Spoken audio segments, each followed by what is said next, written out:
नमस्ते। ये वीडियो आपके लिए ऑडिबल की तरफ से लाया गया है। आइए हमारे इस हफ्ते के तीसरे कोल्ड फ्यूजन एपिसोड में आपका स्वागत है। पिछली बार हमने टेस्ला की घोषणाओं पर एक नज़र डाली थी, जिसमें उन्होंने $25,000 की कार और बेहतर बैटरी टेक्नोलॉजी और मैन्युफैक्चरिंग के बारे में बताया था। लेकिन आज हम कुछ बिल्कुल अलग देखने वाले हैं। स्टैनफोर्ड स्कूल ऑफ मेडिसिन की एक स्टडी में एक दवाई ने चूहे के आर्टरीज में प्लेग बिल्डअप को काम किए बिना किसी हार्मफुल साइड इफेक्ट्स के। अब आप सोच रहे होंगे कि इसका क्या मतलब है, क्या हमें इसकी परवाह होनी चाहिए। कार्डियोवैस्कुलर डिजीज हर साल लगभग 18 मिलियन लोगों की मौत का कारण बनता है। ये सभी मौतों का तीसरा हिस्सा है और इनमें से तीसरा हिस्सा 70 साल से कम उम्र के लोगों में होता है। असल में इस बीमारी की फ्रीक्वेंसी 65 साल से अधिक उम्र के लोगों में 100% होती है। ये सिर्फ सवारिटी का मामला है। ये बीमारी बचपन से शुरू हो सकती है और दशकों तक साइलेंटली बिल्डअप हो सकती है। इसलिए ये कहानी सभी के लिए महत्वपूर्ण है। इस एपिसोड में हम स्टैनफोर्ड से कुछ नई रिसर्च देखने वाले हैं जो इस समय को हल करने के लिए कार्बन नैनोट्यूब्स का उपयोग करती है। ये बहुत रोचक सामग्री है, तो आइए देखते हैं। आप कोल्ड फ्यूजन टीवी देख रहे हैं। आर्थरोस्क्लेरोसिस जो कार्डियोवैस्कुलर डिजीज और अन्य बीमारियों का कारण बनता है, वह फैट्स, कैल्शियम, कोलेस्ट्रॉल जो ब्लड में एक वैक्सी पदार्थ होता है और अन्य सामग्रियों का बिल्डअप होता है, आपके आर्टरी वॉल्स पर इस मास को प्लेग करते हैं। कुछ केसेस में प्लेग फैट सकता है, जिससे ब्लड क्लॉट ट्रिगर हो सकता है। Strokes, heart attacks, organ failures और प्लेग बिल्डअप से हमारे आर्टरीज में कई समस्याएं उत्पन्न हो सकती हैं। इस बीमारी का एग्जैक्ट कॉज अजानता है। रिस्क फैक्टर्स में high cholesterol levels, diabetes, obesity और अनहेल्दी डाइट शामिल हैं। इन तथ्यों को समझने के बाद ये एक याद दिलाने वाला समय होता है अपने आप का ध्यान रखने का। एस्टैब्लिश्ड डिजीज का ट्रीटमेंट हो सकता है मेडिकेशन से, जैसे कि कोलेस्ट्रॉल को कम करने वाली दवाइयाँ या ब्लड थिनर्स जैसे एस्पिरिन। लेकिन लेट स्टेज पेशेंट्स के लिए ये सिर्फ लिमिटेड एफिशिएंसी रखती है। बहुत सारे मेडिकल ट्रीटमेंट्स ऑफन सिम्टम्स को एलिविएट करने पर फोकस करती है, लेकिन अंडरलाइंग प्रॉब्लम पर ज्यादा कुछ नहीं करती। हालांकि ट्रीटमेंट्स बेहतर हो रहे हैं, वे रिस्क फैक्टर्स को टारगेट करते हैं, लेकिन डिजीज सेल्स और इन्फ्लेमेशन को आर्टरी वॉल्स के अंदर ट्रीट नहीं करते। नए ट्रीटमेंट्स आए हैं जो एंटीबायोटिक्स का उपयोग करके प्लेग बिल्डअप को सप्रेस करते हैं। इन एंटीबॉडी ट्रीटमेंट से प्रॉब्लम उत्पन्न होती है क्योंकि वे हेल्दी टिश्यू को भी क्लियर कर देते हैं, जो कॉम्प्लिकेशंस के कारण बन जाती हैं। दूसरे शब्दों में, ये नए मेथड्स जॉब के लिए प्रिसाइज इनफ नहीं होते।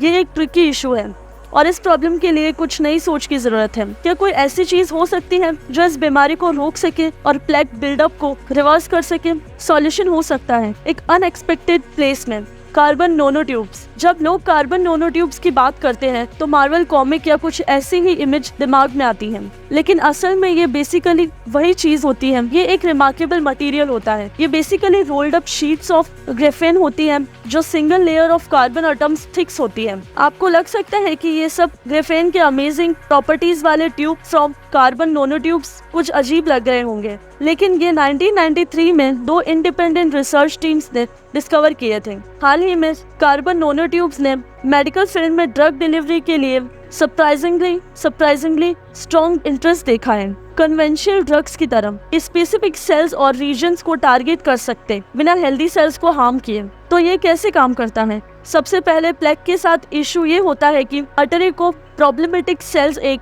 डोंट डिस्ट्रॉय मी सिग्नल देते हैं। हम इस सिग्नल को क्लोकिंग सिग्नल कहते हैं क्योंकि इससे प्रॉब्लमेटिक सेल्स हाइड हो जाते हैं। रिसर्चर्स ने पहले एक नैनोट्यूब डेवलप किया जो 2 to 3 नैनोमीटर्स इन डायमीटर था। इन टाइनी नैनोट्यूब्स को फिर मॉडिफाई किया गया एक सॉल्यूशन में ताकि वे बायोकम्पैटिबल बन सके और फाइनली उन्हें स्पेशल डाई से बॉन्ड किया गया ताकि उन्हें ट्रैक किया जा सके। नैनोट्यूब्स फिर लोड किए गए एक मॉलिक्यूल से जो पेस्ट की क्लोकिंग सिग्नल ऑफ कर देता है। ये सब फिगर 1b में दिखाया गया है। रेड CY5.5 वो डाई है जो नैनोट्यूब को विजिबल बनाता है और शिपली वो मॉलिक्यूल है जो क्लोकिंग सिग्नल को ऑफ कर देता है।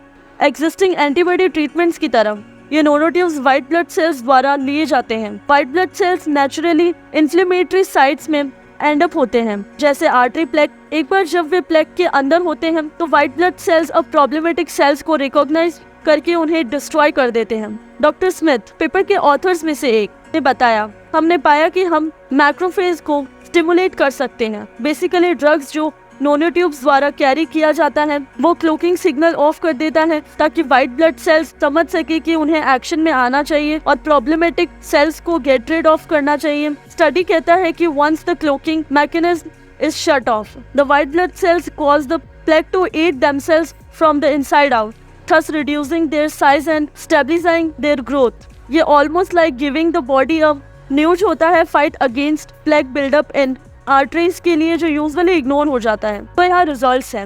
रिसर्चर्स ने पाया कि नोनोथेरेपी ने प्लेग को 40% कम कर दिया मेल और फीमेल माइस में जिनके पास लेस एडवांस प्लेग बिल्डअप था, और 20% कम कर दिया माइस में जिनके पास एडवांस प्लेग बिल्डअप था। आप यहाँ इस इमेज में देख सकते हैं। देखिए राइट साइड वाले नैनोट्यूब्स में वो मॉलिक्यूल्स इंक्लूड किया गया है जो क्लोकिंग सिग्नल्स को इनहिबिट करता है। रिसर्चर्स ने और डिस्कस किया क्योंकि व्हाइट ब्लड सेल्स जो नैनोट्यूब्स को लेते हैं आर्टरी प्लेग के बजाय हेल्दी टिश्यू में जाते हैं। नैनोथेरेपी ने साइड इफेक्ट्स जैसे ऑर्गन डैमेज से बचा लिया। ये एक एक्साइटिंग डेवलपमेंट है ना कार्डियोवास्कुलर डिजीज के लिए, लेकिन कैंसर के लिए भी। स्टडी ने पाया enable to no accumulation in the healthy aorta, bone marrow, heart, lung, gut, fat, muscle and kidneys।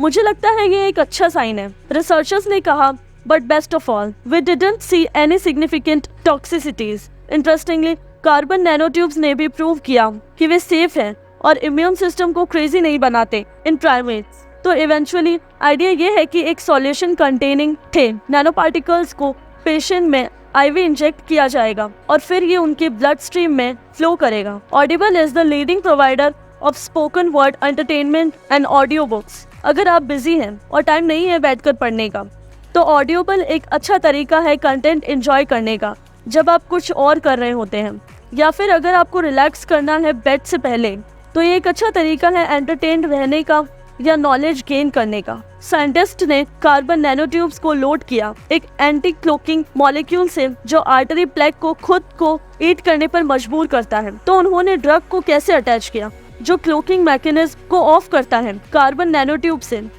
ये किया गया था विया a process called pi stacking, जैसा कि यहाँ डेपिक्ट किया गया है। इंटरेस्टिंगली कुछ कंट्रोल होता है ओवर हाउ अग्रेसिवली आप ड्रग को डिलीवर करना चाहते हैं। जितना बड़ा डायमीटर होता है उतना ही स्ट्रॉन्ग होता है मॉलिक्यूल का अटैचमेंट कार्बन नैनोट्यूब से। ये मेथड पहली बार 2007 में यूज किया गया था। अब मैं पहली बार इस थेरेपी को देख रही थी तो मुझे एक सवाल आया था कि ये सब तो ठीक है लेकिन नैनोट्यूब्स का क्या होता है जब उनका काम हो जाता है? क्या वे हमेशा के लिए फ्लोट करते रहते हैं जैसे कि निकला? दूसरे स्टडीज ने बताया कि कार्बन नैनोट्यूब्स कुछ ही वीक्स में इम्यून सेल्स द्वारा एलिमिनेट हो जाते हैं।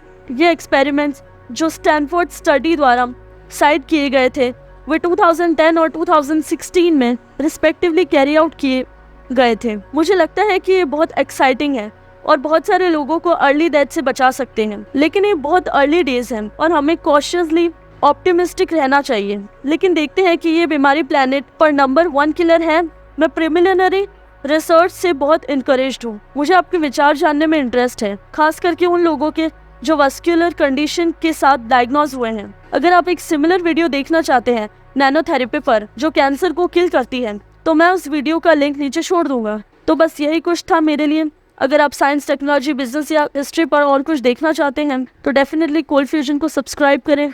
आपको कुछ इंटरेस्टिंग टॉपिक जैसे कि ये वाला और बहुत सारे मिलेंगे।